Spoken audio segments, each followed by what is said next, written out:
right, welcome Mary Bredin to our show today. Mary, nice to have you on the show. Hi, Lance. Mary is somebody I've known for many years professionally.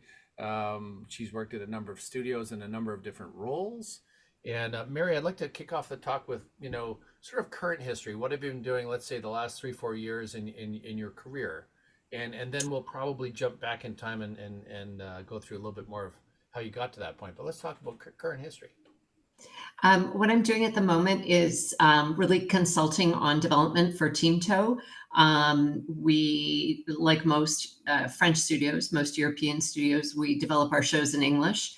The Bible's in English, first few scripts are in English, and in fact, French is in post.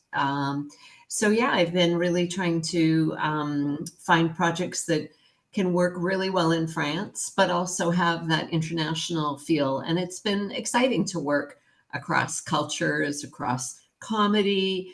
What works in France may not work elsewhere, and vice versa. So, Mm. had some fun discussions along those lines. But trying to find great talent for the projects. I'm like you. A bespoke casting person. I like to know that this person is going to excel in this project and really thrive and take off, be the person that will bring the stories to life, the characters to life. I mean, I help write the Bibles and edit, but if everything was written by me, it would sound by me. So looking for interesting voices, looking for interesting shaping and shading. So one of my shows, Jade Armor, that I developed with the director Chloe and the team at TeamTO, is on Family Channel now in Canada. So I'm excited to have it in English. It was part of the HBO Max lineup that got cut, which was a tragedy for everybody in the industry. But here we are. It's on Family Channel in English, and it's on SRC in Quebec. So that's great to have it finally in North America, finally Great. on my home turf.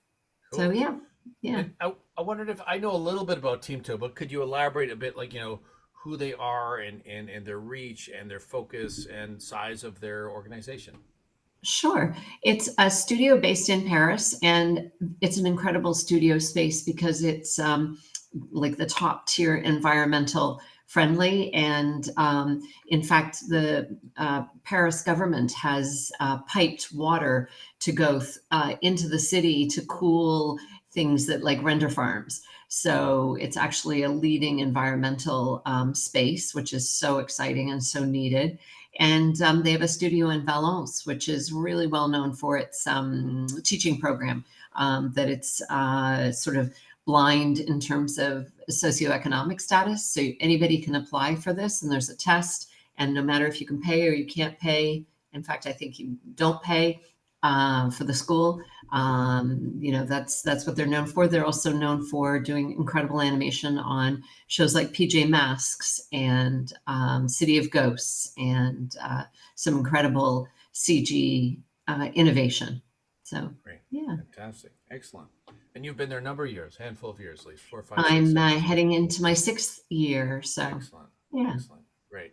And we mentioned it a minute ago at the top of the call, just how did you get to, let's do a little history, because I know you've had a number of different hats you've worn in your career, and I'm curious Oh, about. baby, I pivot. I pivot. I'm the pivot Okay. queen.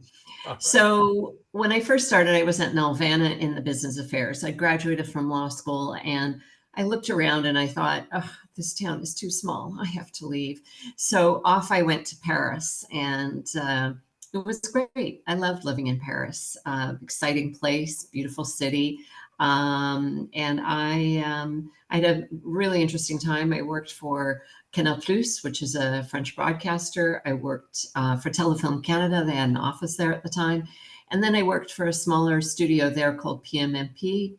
And I worked on a show called Transylvania Pet Shop, which is like the Scooby Doo of France. I mean, when Right. people know in France that I worked on, they're like, oh my God, I watched that all the time.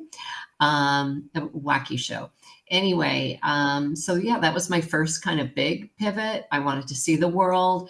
And believe it or not, animation gave me that opportunity. So that was a really fun move. And then I got a job at Disney and I moved to London and I worked at Disney and I got an opportunity. My next pivot, I started in the legal department, and a friend of mine mentioned to the head of programming that I wasn't thrilled being a lawyer at Disney. I know it might sound sacrilege, but there you go. Honesty is my superpower and my flaw all at the same time. And I moved over to programming, and that really began my sort of next phase of my career, which was more programming acquisitions and exciting times. And then I got laid off at Disney, and that always is a pivot, as you no doubt know. Sure. And I was hired at Viasat, which is this incredible Swedish company out of Stockholm, but they have an office in near Heathrow in London. And so I worked there for a couple of years buying for Eastern Europe, which was crazy, fast paced, crazy, no rules, like the opposite. It was the antithesis of Disney and a lot of Right. fun. I loved it. Just crazy people, wild times, too much vodka. And then I had my son. He was 3 at that time, and my next pivot was to move back to Canada, and I was excited to do that. So what I think is the through line is that, I make things happen. I guess I decide I'm going to do something, and I think, oh, how can I make it happen? And I do it. I don't it just I look for opportunities. I think about what will bring me an interesting, and for me, having an interesting career is the important thing. So Sure. yeah, and I Yeah. came back to Canada.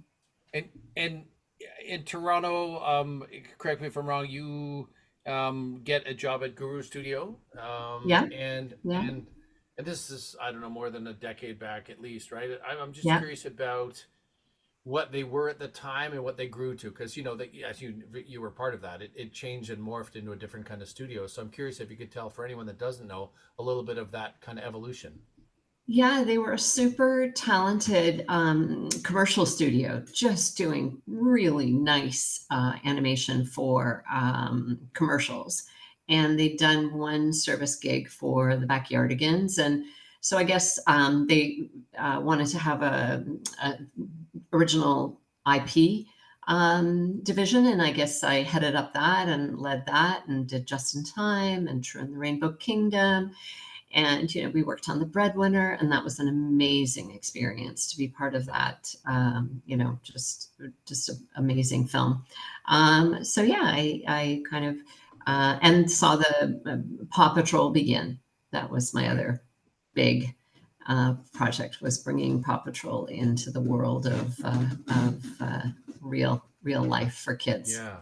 Yeah. That franchise always blows me away. That it started with, I can remember Spin Master, like 4 guys in a warehouse shipping a bunch of dusty toys many years ago, and then all of a sudden you walk into Toys R Us at Christmas one year, and it was like a third of the store Yeah. was Paw Patrol. I was like, ooh, wow, this thing just Yeah, blew up. what an exciting time. Yeah. Yeah, right. Okay.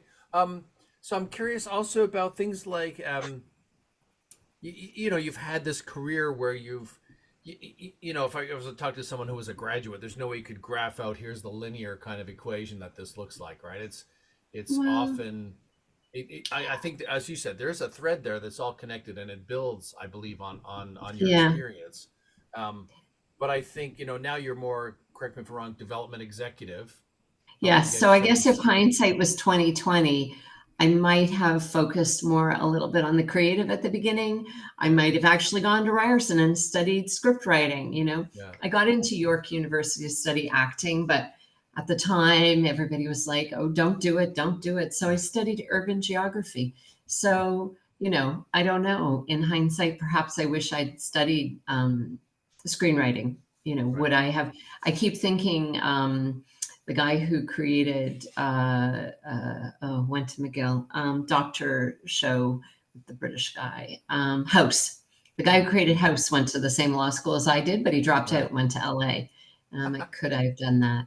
But I Yeah, have no regrets. The good news is I have no regrets. But I feel that maybe I would have looked into my creative life a little bit more sooner mm, if I mm, could have. But you yeah, know, I think you have to have an interesting job. You have to do what challenges you. I think you have to work yeah. with amazing people, and I've done all that. So Yeah. Yeah. And I developed a show called True in the Rainbow Kingdom, which is what an opportunity. I was an executive producer on. I was there every step of the way. And I love, Yeah. love, love that show. And who Yeah. knows if I hadn't had all my experience and all my background, whether that would have been greenlit. So I'd say Right. carpe the diem, to really Yeah. try and take opportunities where you can. That would be my Yeah. advice. And that's what I've Absolutely. tried to do. Yep. I'm also curious about how you've seen the industry change because I know it goes through sort of trends sometimes for 3, 4, 5 years, and then there'll be a shift either in distribution or programming, or I've seen Roblox all of a sudden pop up out of nowhere in the last few years, and so I'm curious if you could comment on that, what you've seen, and where you think it might morph and change in the next few years. Ooh la la. Well, people say that is a real expression. Anyway, I think this panic is challenging, definitely, but I think it does, as you say, happen. I remember when Saturday morning cartoons were shut down and Nickelodeon was starting, and everybody was like, "Oh, is it going to work? Is it going to work? It's the end of the world."